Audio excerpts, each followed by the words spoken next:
Alors, je ne sais pas si vous êtes au courant que Hervé Kempf nous avait demandé de choisir un mot ce soir. Je ne sais pas si les autres ont dit le mot qu'ils avaient choisi. Moi, j'ai choisi le mot chronologie et j'ai voulu faire une mise en contexte de l'histoire de la violence, notamment du secteur, du complexe agro-industriel. Comme le rappelait Le Monde cette semaine, en 1974, Alexis Gourvenec, qui est une figure éminente du lobby agroalimentaire français, déclarait « 2000 agriculteurs qui cassent tout, c'est plus payant que 10 000 manifestants qui défilent dans le calme. » Depuis, à l'appel de la FNSEA, le syndicat agricole majoritaire en France, on ne compte plus les tonnes de pneus et de palettes brûlées sur la voie publique, les installations ferroviaires sabotées, les véhicules de police et de gendarmerie détériorés, les denrées alimentaires et les récoltes détruites, les bâtiments officiels aspergés de lisier mis à sac, les fonctionnaires molestés. Depuis des décennies, la politique du fait accompli fait partie des méthodes du secteur agro-industriel avec l'appui des préfectures.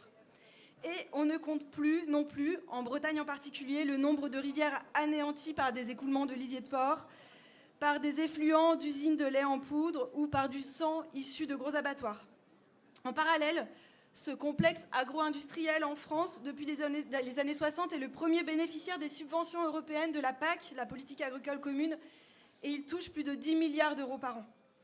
L'année 2019 a marqué un tournant pour ce complexe, puisque la FNSEA, cette année-là, s'est alliée avec le ministère de l'Intérieur. Ils ont signé une convention pour créer une cellule de gendarmerie spécialement dédiée à protéger les infrastructures agricoles, les agriculteurs industriels et à surveiller les opposants à l'agriculture industrielle. C'est la cellule Déméter. Donc en plus de nommer les ministres de l'Agriculture, comme l'a révélé un documentaire de Marianne Carfridin, la FNSEA bénéficie désormais d'une cellule spéciale de la Gendarmerie nationale.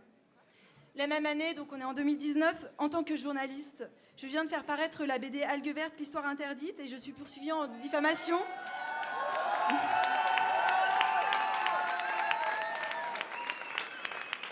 Je suis alors poursuivie en diffamation par 2 industriels de l'agroalimentaire. Je suis menacée de mort sur Internet. Je ne reçois aucun soutien public d'élus.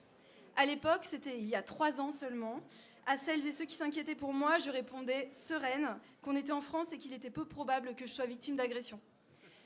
Peu de temps après, en 2021, ma consoeur Morgane Large, après avoir témoigné des dérives de l'agroalimentaire dans un documentaire télé, voit les portes de son média local fracturées, son chien intoxiqué, ses roues de voiture déboulonnées. Ça se passe chez elle. Elle demande une protection policière. En fait, plus précisément, elle demande un simple numéro de téléphone d'urgence à appeler en cas de nouvelle intrusion. La demande lui est refusée. Cette même année, Julien Leguet, le lanceur d'alerte de Bassine Non Merci, est mis sous surveillance policière, à son insu. Début 2023, peu avant la manifestation à Sainte-Soline, Paul François, un agriculteur qui a remporté un long procès contre Monsanto, est tabassé, étranglé par des hommes cagoulés à son domicile qui lui disent de ne plus parler dans les médias. Il s'en sort vivant de justesse. La veille de la manifestation de Sainte-Soline, la roue de Morgane Large est à nouveau déboulonnée. Encore une fois, aucune réaction ni du ministre de l'Agriculture ni du ministre de l'Intérieur. Et quelques jours après la manifestation de Sainte-Soline, au contraire, Gérald Darmanin dit vouloir supprimer les subventions publiques versées à la Ligue des droits de l'homme.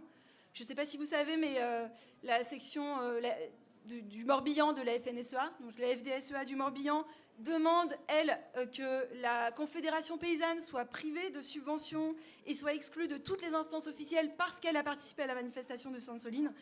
Et le ministre de l'Intérieur va demander la dissolution du mouvement Les Solutions de la Terre, les soulèvements de la Terre. Donc, quelle conclusion tirer de tout cela ? En fait, en 3 ans à peine, l'État a démultiplié les pouvoirs d'un complexe agro-industriel qui a construit sa puissance sur la violence. L'État a aussi banalisé les violences sur les journalistes et les lanceurs d'alerte qui, eux, agissent pour le bien commun et pas pour des biens privés. Il leur a refusé une protection. L'État et le secteur agro-industriel veulent aujourd'hui priver d'existence des contre-pouvoirs essentiels à un avenir vivable. Comment réagir ? Nous allons devoir redoubler d'ingéniosité, d'intelligence, d'alliance. Et pour cela, il faut que les soulèvements de la terre résistent, se démultiplient partout.